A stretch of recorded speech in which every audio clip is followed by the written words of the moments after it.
Ok, entonces vamos a estar hoy en Deuteronomio 15 del 1 al 23.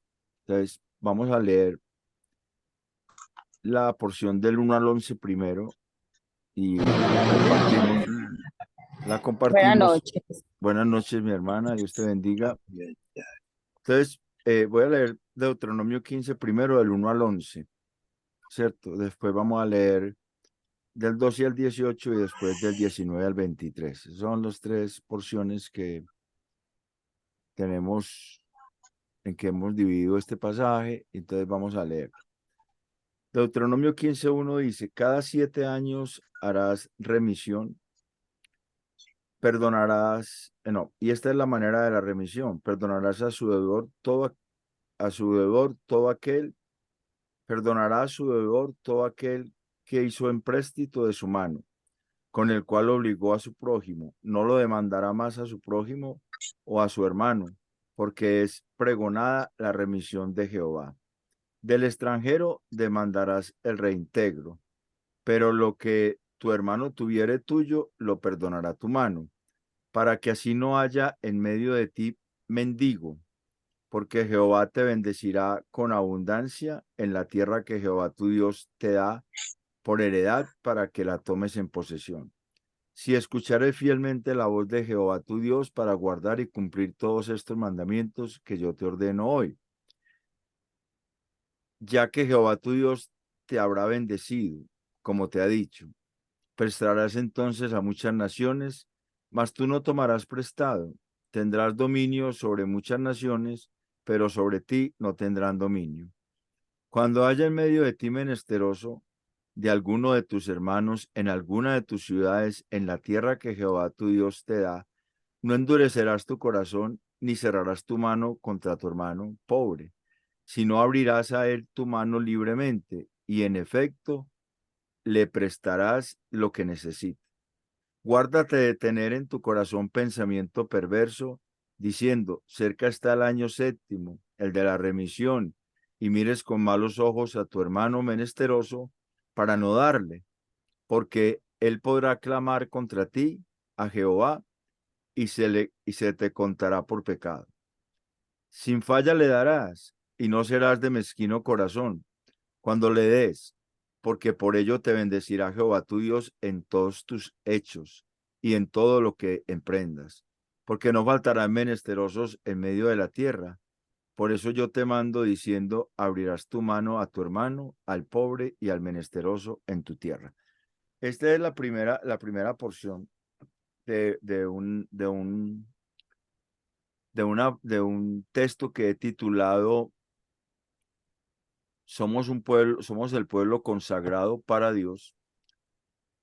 Y tenemos aquí una ley que Dios dio, que es una ley civil, pero que tiene una connotación social. ¿Alguien vio ahí como una especie de contradicción en lo que acabo de leer o no? Ahí hay una especie de contradicción. Si usted mira el versículo,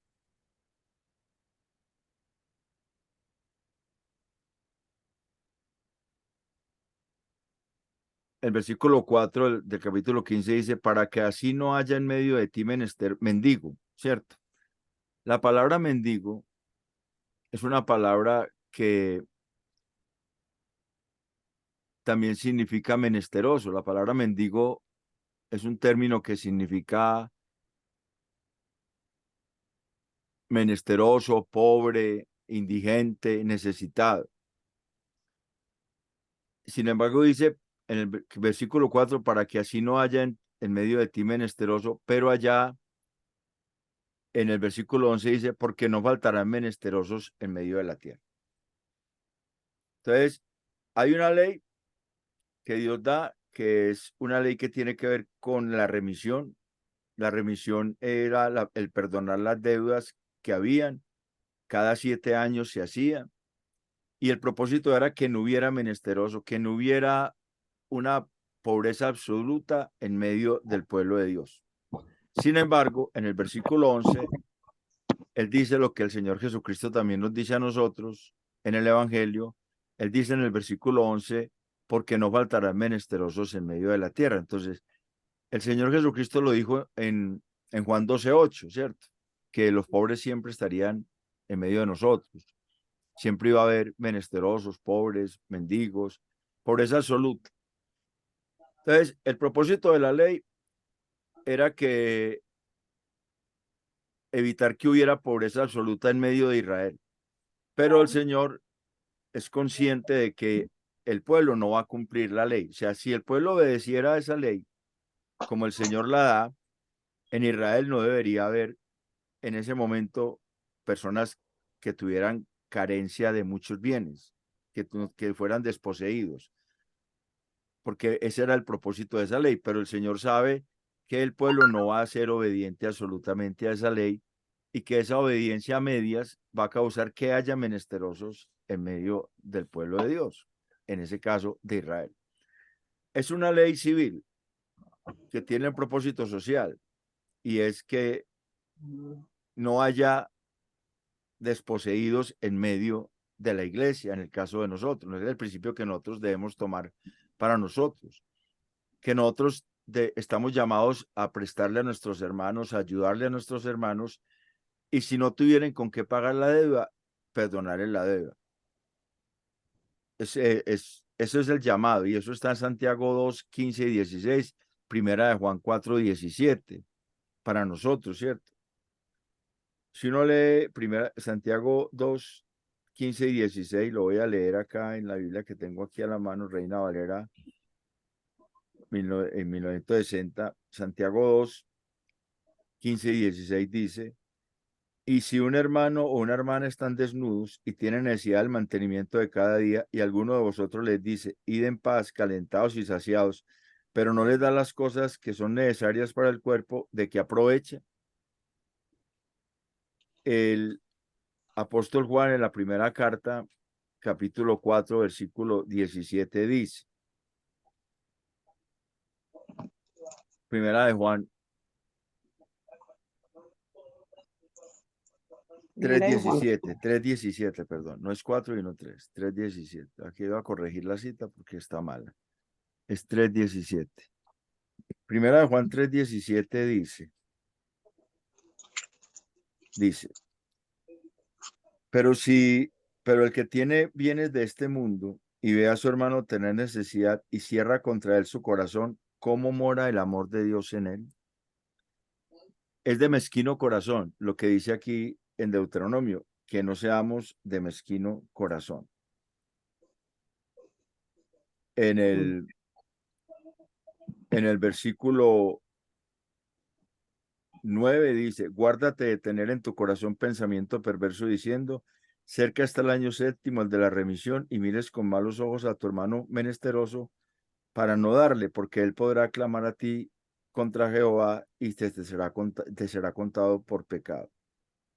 Sin duda le darás y no serás de mezquino corazón. Versículo 10 del capítulo 15.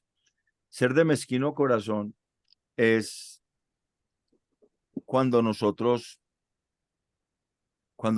tenemos ese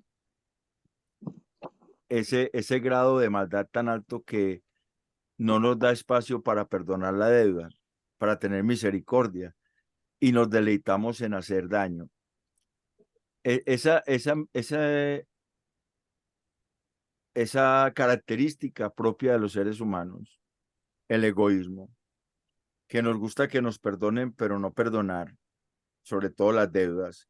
El Señor la ejemplificó en una parábola, en Mateo 18, del 23 al 35. No la vamos a leer, pero es la parábola donde hay uno que debe mucha plata a un señor, le ruega que le perdone, el Señor tiene misericordia de él, el amo de él, el que le debía toda esa plata, y él sale y se encuentra con alguien que le debía mucho menos a él de lo que él debía y no le perdona.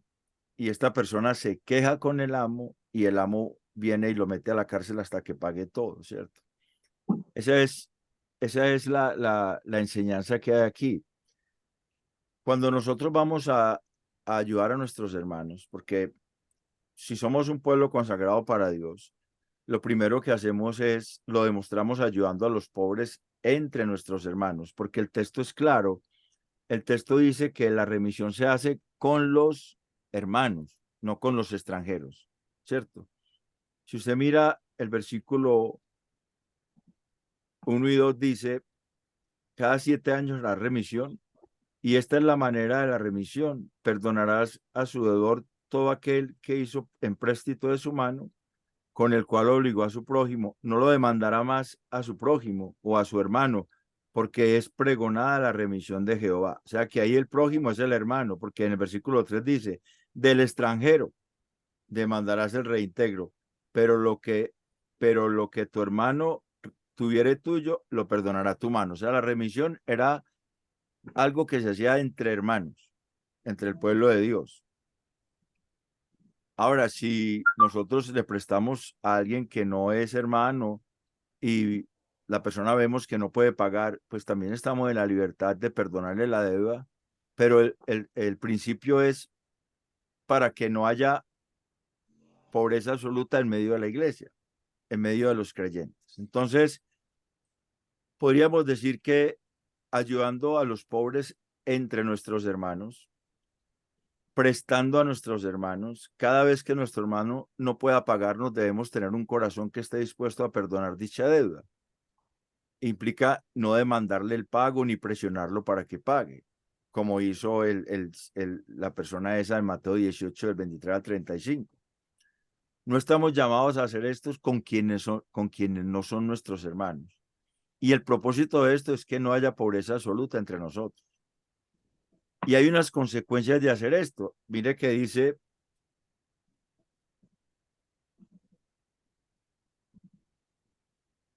porque Jehová tu Dios con abundancia te bendecirá, Jehová te bendecirá con abundancia en la tierra que Jehová tu Dios te da por heredad para que la tomes en posesión. Si escuchares fielmente la voz de Jehová tu Dios para guardar y cumplir todos estos mandamientos que yo te ordeno hoy. Hay una consecuencia o hay una razón para eso, y es que si nosotros lo hacemos de corazón, porque esto es lo mismo que Pablo dice en la carta a los Corintios, cuando él dice que Dios ama al dador alegre, ¿cierto? Esto es lo mismo, con corazón deseoso de ayudar. Dios bendice Dios bendice al dador alegre. A la consecuencia de eso es que nosotros veremos la bendición de Dios sobre nuestras vidas si tenemos un corazón así, corazón generoso. Si verdaderamente confiamos en quien cumplió todos los mandamientos, si verdaderamente confiamos en Jesucristo y hacemos así como Él nos manda en su palabra, vamos a ver que Dios es generoso, que Dios nos bendice, que Dios provee para nuestras necesidades y Dios incluso nos puede dar hasta riquezas cuando ve que la manera que utilizamos las riquezas no es para nosotros mismos, sino para ayudar a los hermanos, a las personas que caminan con el Señor. Entonces, nosotros debemos estar dispuestos a perdonar las deudas y no endurecer el corazón, ni cerrar nuestra mano contra el necesitado entre nuestros hermanos. Debemos prestarle a los que necesiten y debemos guardar nuestro corazón de pensamiento perverso diciendo que no podrá pagarnos, porque ahí dice, en el versículo 9 dice, guárdate de tener en tu corazón pensamiento perverso, diciendo, cerca está el año séptimo, el de la remisión, y mires con malos ojos a tu hermano menesteroso para no darle, porque él podrá clamar contra ti a Jehová y se te contará por pecado. O sea, eso es, no, este hermano no me va a poder pagar, yo no le presto, era lo mismo. Estaba, digamos que era el año sexto y faltaba un año para la remisión. Y le dije, no, yo no le presto porque es que en un año no me alcanza a pagar, él no tiene con qué. Dios está advirtiendo eso, de mirar el corazón nuestro, cómo está nuestro corazón agradecido con Dios y deseoso de ayudar, si verdaderamente tenemos ese amor para el hermano, no mirarlo con malos ojos, para no darle, porque ahí es darle, ya él iba a estar la remisión, la persona sabía que él no le iba a pagar, pero le daba con alegría de corazón, porque era su hermano, y entonces si el que no lo hacía, hay una advertencia, porque esa persona podría clamar a Dios contra el que le negaba eso, y Dios se lo tomaría por pecado. Y hay un principio también ahí, y es que el que sabe hacer lo bueno y no lo hace, se le tiene por pecado, ¿cierto? Porque no hizo lo bueno, dejó de hacer lo que era bueno. Debemos darle sin falta y no ser de un corazón mezquino. O sea, mezquino corazón es un corazón que se deleita en hacer daño al otro, un corazón que no perdona, que no da lugar a la misericordia, sino que se deleita en que su hermano sufra o en que el otro sufra. Ese es un corazón mezquino, un Mm. corazón egoísta, un corazón que solamente piensa para él y para su familia, pero no para los demás, en ese sentido de abrir la generosidad, de ser generoso, porque Dios es generoso. Entonces Dios nos está mostrando que Él, si nosotros cumplimos esto, si nosotros hacemos esto, no tendremos en medio de nosotros hermanos que estén absolutamente necesitados. Pero el asunto es que sabemos que siempre va a haber pobres en medio de nosotros, siempre va a haber necesitados. ¿Por qué? Porque no todos los creyentes tenemos como ese anhelo de que las personas que nos rodean estén bien cada vez y de poder ayudarles. Y la sentencia es que no faltarán menesterosos sobre la tierra. Por eso Dios nos manda a abrir nuestra mano a los pobres sobre la tierra, porque siempre va a haber personas a las que les podemos ayudar económicamente. Entonces, mostramos que somos un pueblo consagrado para Dios cuando tenemos estos principios, cuando nosotros tenemos la capacidad de liberar las deudas de las personas, de dejar a las personas libres de las deudas y la capacidad de ayudar a los pobres.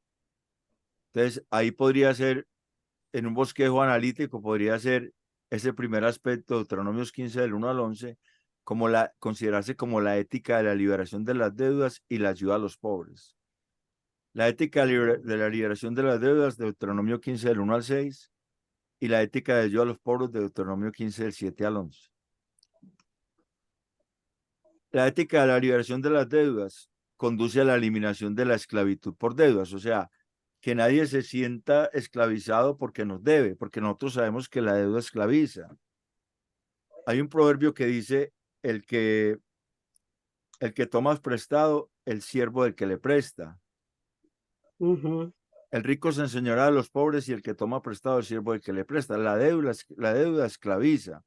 Pero cuando nosotros le decimos a la persona, tranquilo, yo te perdono esa deuda, no tienes que estar esclavizado conmigo, no tienes que estar preocupado por esa deuda, entonces esa persona tiene más tranquilidad para seguir adelante.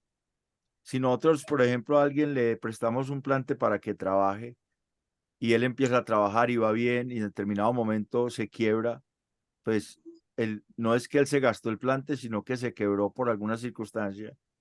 Podemos también incluso tratar de ayudarle nuevamente. De ahí tenemos que saber seleccionar, porque si a nosotros le prestamos a una persona y vemos que la persona despilfarra la plata, pues no le volvemos a prestar. Eso es de lógica, ¿cierto?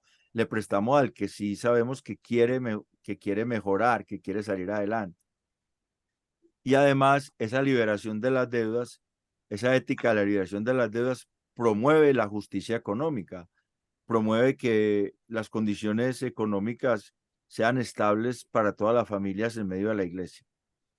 En Deuteronomio 15, del 7 al 11, tenemos una ética de ayudar a los pobres que conduce a la disminución de la pobreza absoluta y posibilita la generosidad de Dios, porque Dios es el que da la bendición, Él es el dueño de todo. Entonces, cuando nosotros cerramos el corazón contra nuestros hermanos, estamos considerando que lo que tenemos es nuestro y no es que Dios nos lo dio para administrarlo.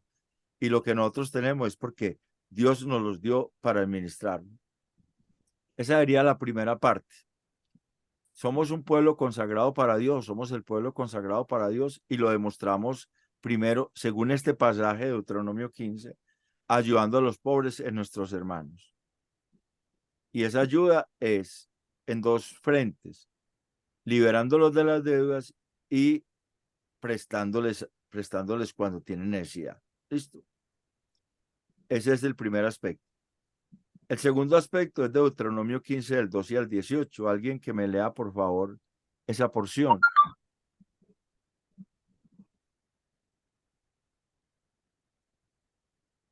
¿No te parezca duro?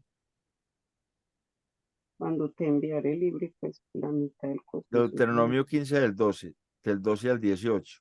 No, sí, te enviaría a ti, tu hermano hebreo, hebrea. Sí, hebreo o hebrea, sí.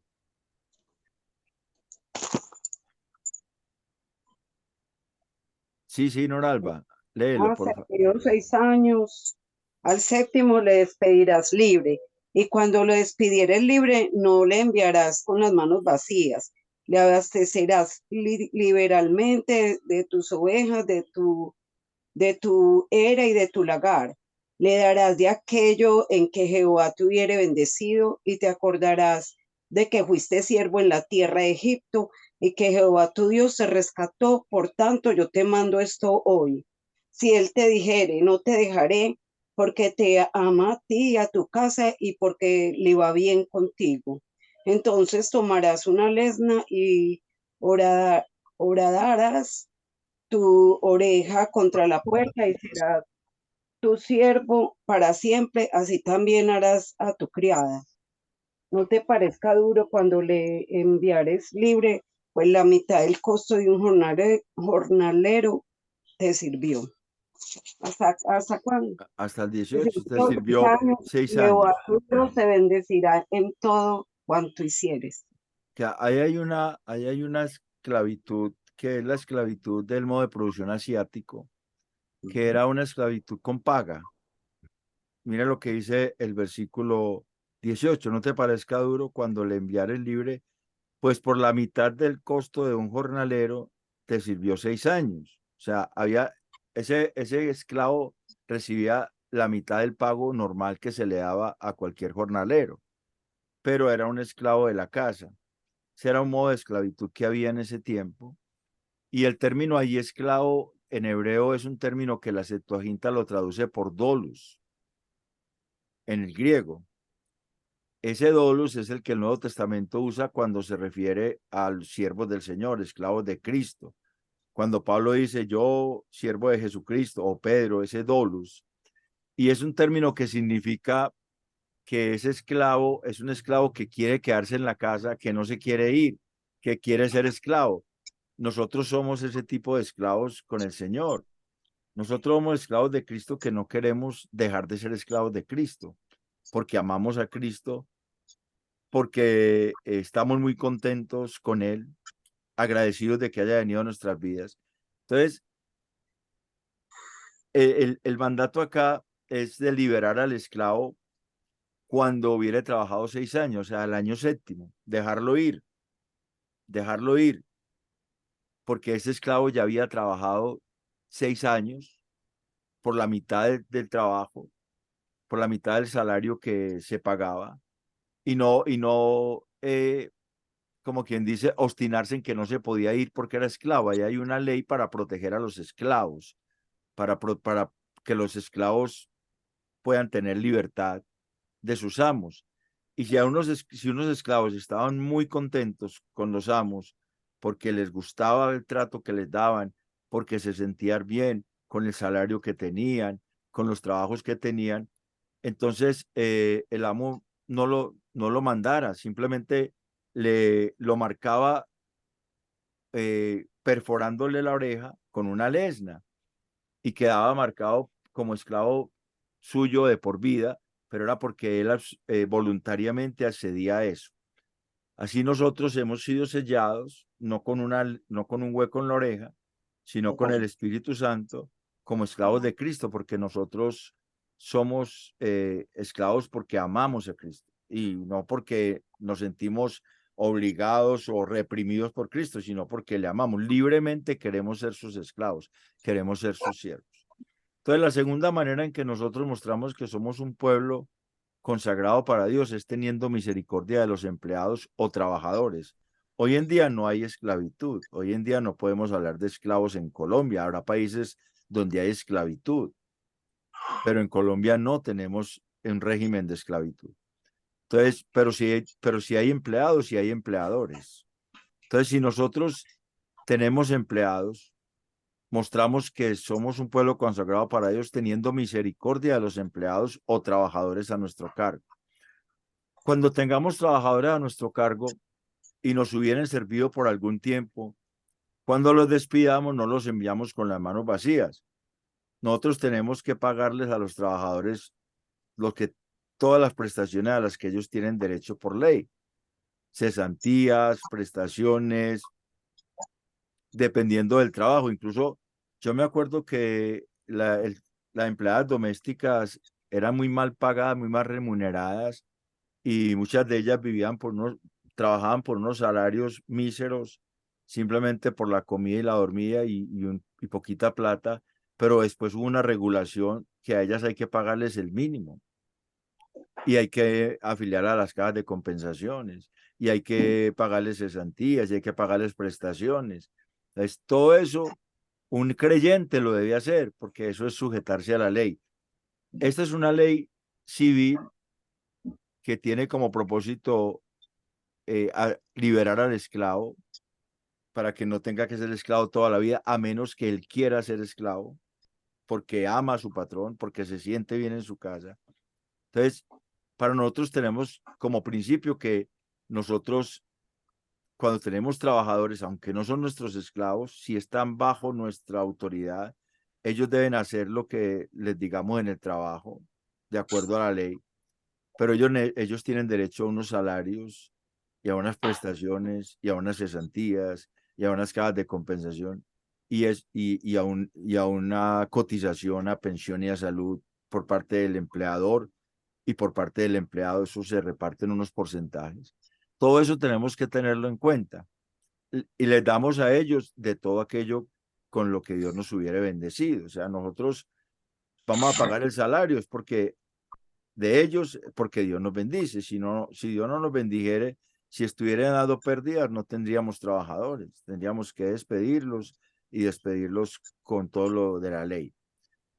Y nosotros así nos acordamos también que nosotros fuimos esclavos, que nosotros fuimos vendidos al pecado, que nosotros éramos siervos del pecado. Como él le dice a Israel, ustedes se acordarán que ustedes eran y te acordarás que fuiste siervo, hecho siervo en la tierra de Egipto, y que Jehová tu Dios te rescató. Por tanto, yo te mando esto hoy. O sea, es una razón por la cual Dios le manda que deje ir libre al esclavo, porque ellos también fueron esclavos. Y nosotros éramos esclavos del pecado.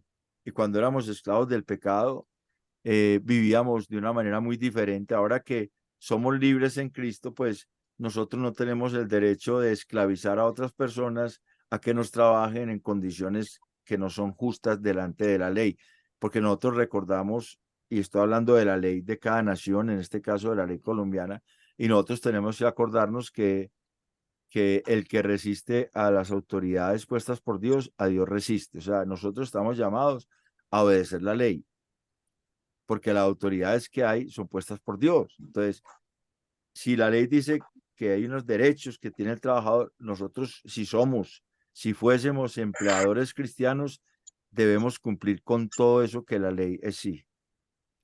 Y si el trabajador no quisiera irse porque le va bien con el patrón, o sea, el trabajador quiere seguir trabajando, entonces el patrón lo tendrá por su trabajador hasta el tiempo de su jubilación y aún por más tiempo, de común acuerdo. O sea, no es que después de 20 años de estar trabajando, le dije, no, usted ya no produce lo mismo que antes, usted ya no me sirve, su mano de obra ya no es igual a antes, ya los años no lo dejan ser tan ágil en el trabajo y por eso lo voy a echar antes de la jubilación. No, espere hasta el tiempo de jubilación, porque él tiene también derecho a su jubilación.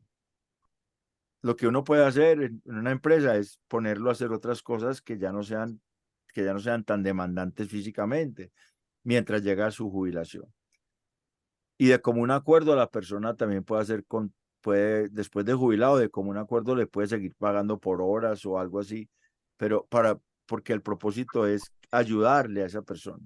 Todas estas leyes sociales son civiles, pero tienen como un propósito que todos tengamos compasión de los otros, que cada uno tengamos compasión el uno del otro y que nos podamos ayudar.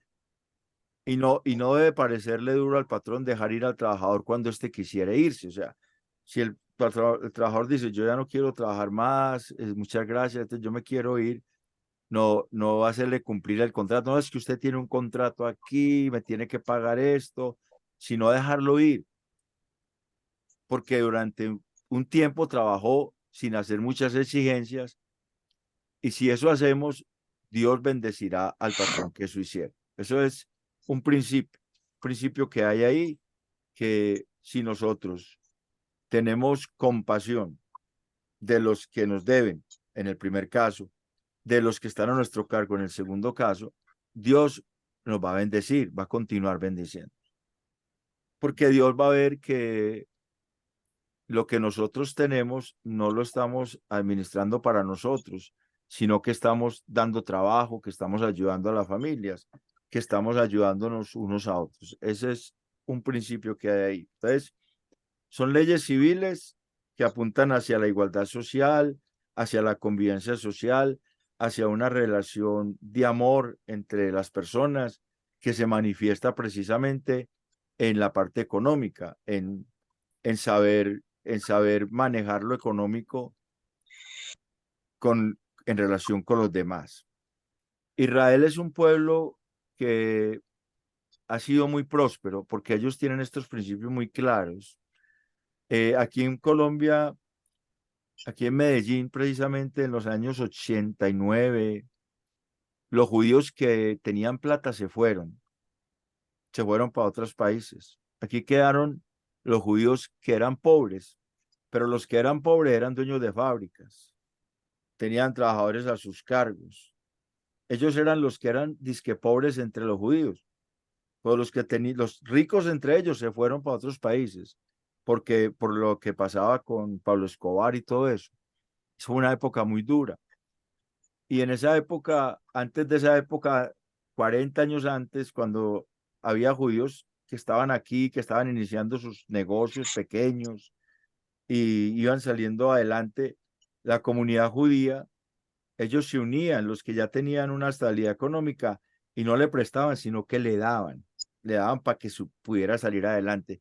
Y así fue como ellos han hecho, así es como ellos han hecho en todas partes.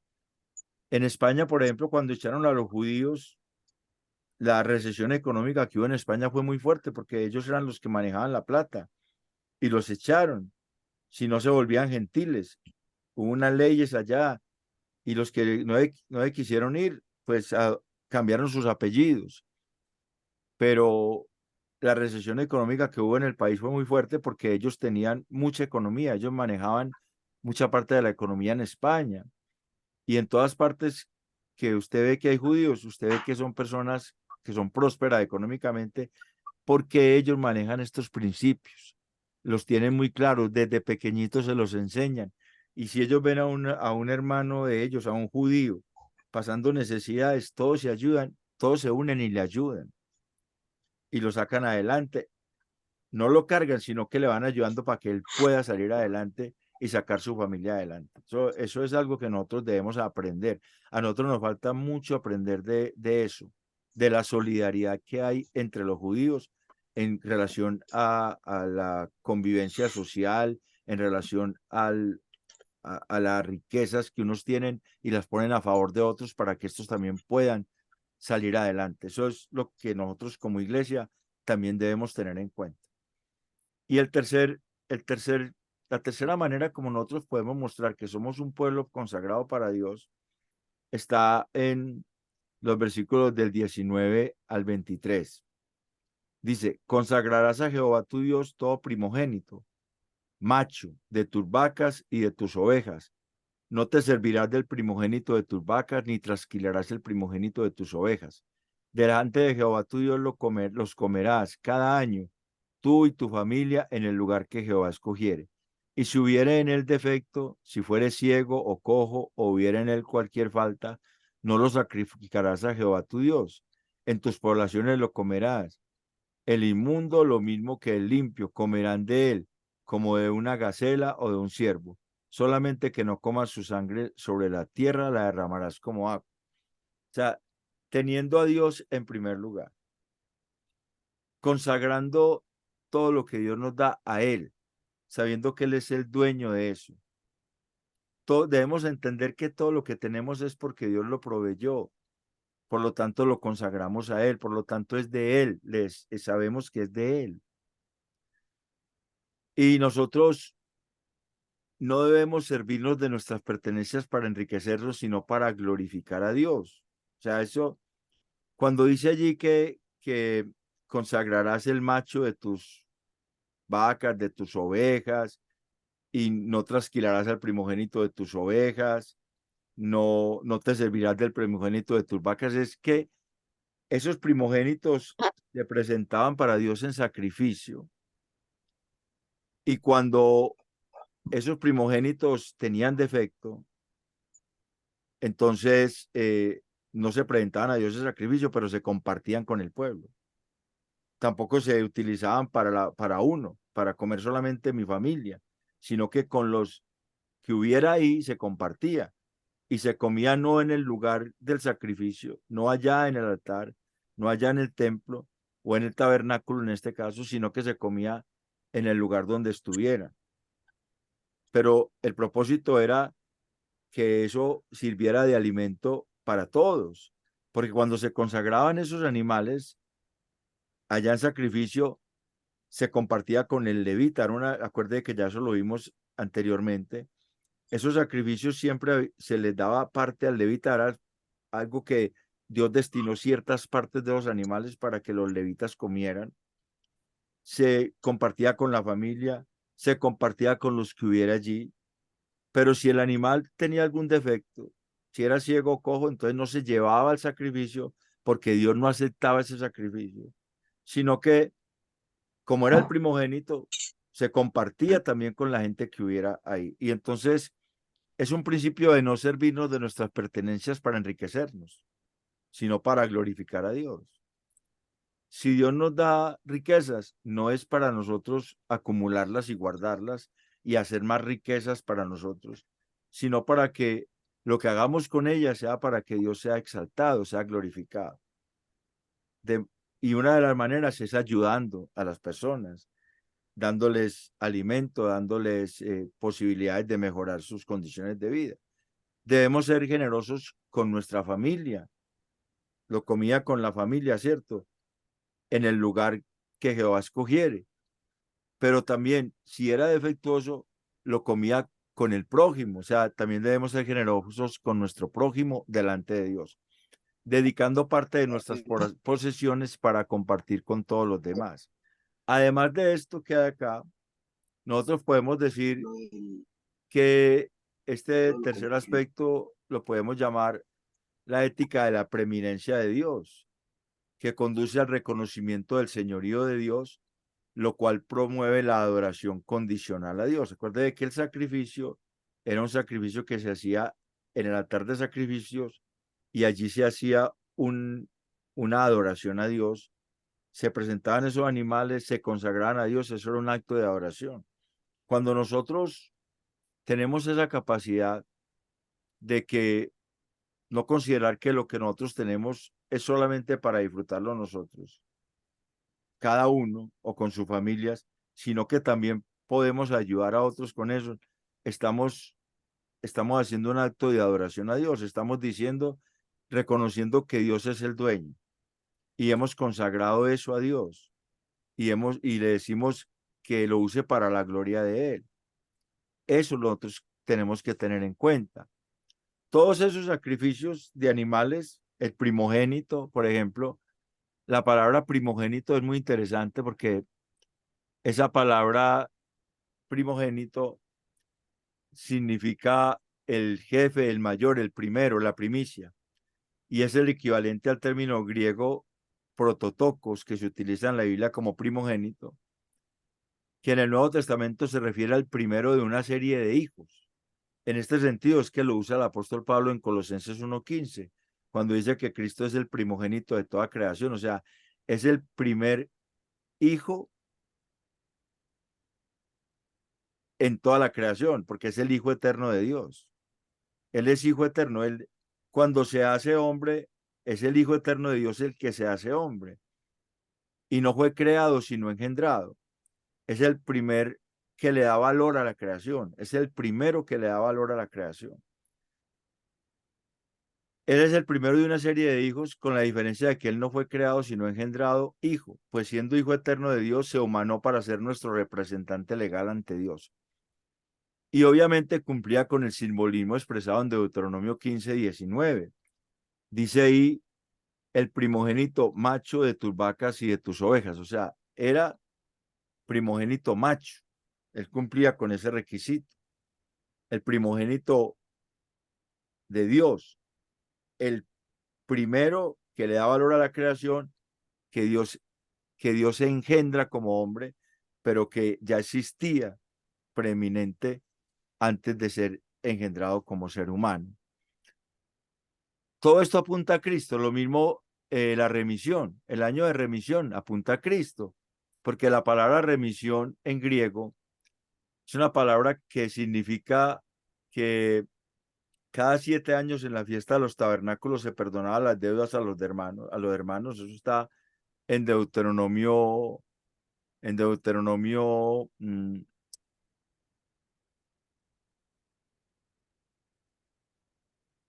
la fiesta de los tabernáculos, Deuteronomio 31:10. También allá aparece la palabra remisión, aparece en Deuteronomio 15:1, 15:2, 15:9 y en Deuteronomio 30:10. Y es un mandato de Dios en el cual él estableció que cada 7 años en la fiesta de los tabernáculos se perdonan las deudas a los hermanos. Dios advirtió a los israelitas el no ser de mezquino corazón para no prestarle a un hermano cuando estuviera cerca el año de remisión. La palabra remisión, esta palabra la Septuaginta la traduce en el griego por una palabra que aparece en Mateo 26:28, en Hebreos 9:22 y 10:18, que esa palabra es perdonar, es poner lejos la deuda, es olvidar la deuda. Y eso fue lo que Cristo hizo por nosotros. Él nos perdona y olvida la deuda. Ya no hay deuda porque Él nos perdonó. Dios olvida esa deuda porque en Cristo recibimos el perdón. Es muy parecida a la redención, incluso en Hebreos 9:15 aparece traducido como remisión.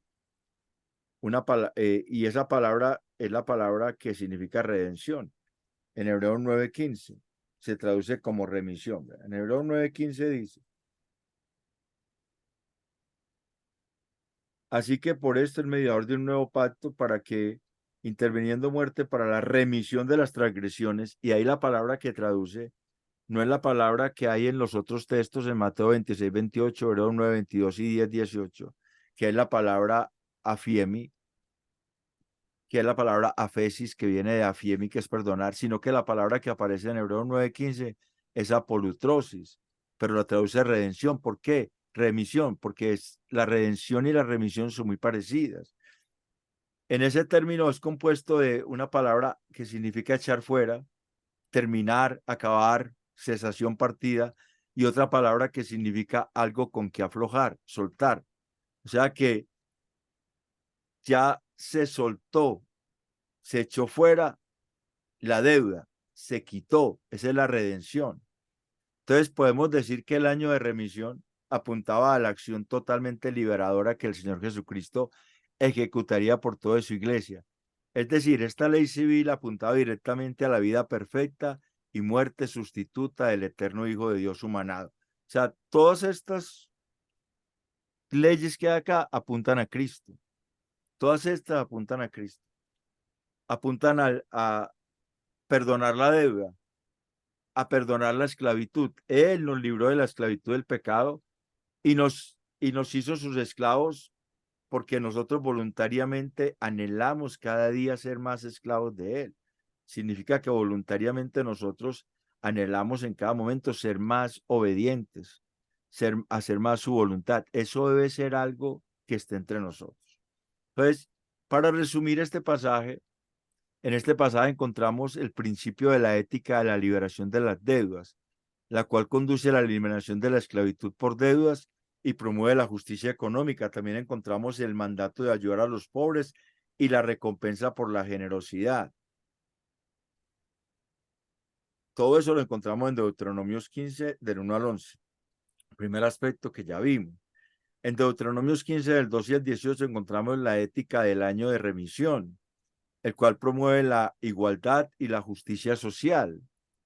Y en Deuteronomio 15, del 19 al 20, del 23, la ética,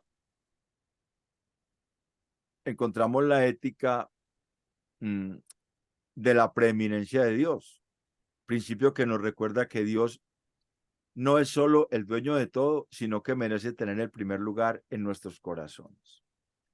Todo eso apunta a la adoración a Dios y esa adoración mostrada en la convivencia, en el perdón de las deudas, en no esclavizar a los hermanos, en no ser unos patrones de esos que a toda hora están queriendo que el trabajador haga y haga y haga y nunca hay descanso para el trabajador, sino que seamos conscientes de que si tenemos personas a cargo, si tenemos trabajadores a cargo, lo que la ley dice debemos hacer con ellos. Entonces, todos esos principios son principios de convivencia social en una ley civil y apuntan a Cristo que es el ejemplo perfecto de todos esos principios. ¿Alguna pregunta?